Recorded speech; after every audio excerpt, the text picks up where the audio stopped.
Hey everybody, this is Eric Worre and welcome to networkmarketingpro.com. A while ago I asked you to read a book, Jonathan Livingston Seagull, and I hope a number of you have. I want to talk to you about a few of the insights of that book today, and I want to ask you for your insights below in the comments. But in this book, it describes my journey so well, and it describes so many people in our profession so well, this journey of self-discovery, but not only self-discovery, of how we can reach out and help others. It starts with our hero, Jonathan, being lonely, feeling different, feeling judged by his peers.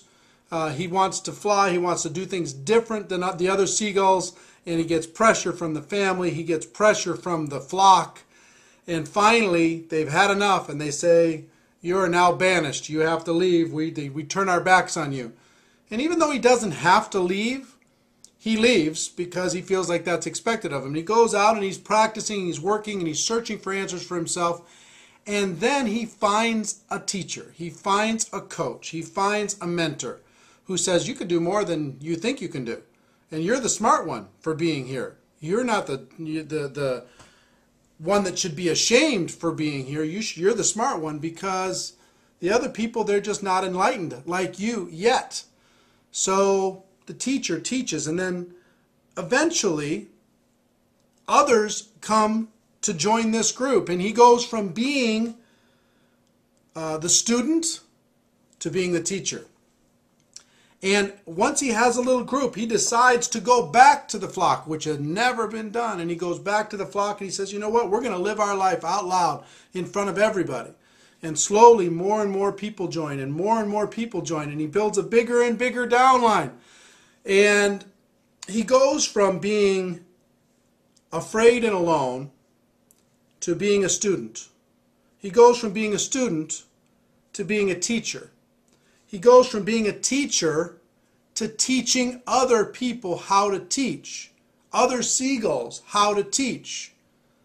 And then, after he's done that, poof, he goes to the next level. And that's so similar to what we do inside of our profession. We go from being alone to finding a teacher. We find our teacher, and then we start to teach. Eventually, we start to teach the people inside of our sphere.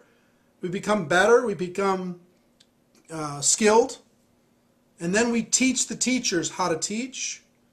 And then we continue to look for what's the next level? What's the next breakthrough? What's the next thing? What's our next step in our own personal journey? So I love the story of Jonathan Livingston Seagull because it so perfectly describes what we go through, our evolution inside of network marketing. So here's what I'd like you all to do. If you haven't read the book, go read it. You can read it in an hour. Second, if you have read it, put the lessons that you learned from the book, or even some quotes or different things that you learned from the book, below in the comments, and let's all share from our little book report assignment. All right, so you with me? Ladies and gentlemen, my wish for you is that you decide to become a network marketing professional. You decide to be like Jonathan Livingston Seagull and not live the life that you're being told to live, but the life that you really deserve. Because it is a stone cold fact that we have a better way. Now let's go tell the world. Everybody have a great day, and I'll see you tomorrow. Bye-bye.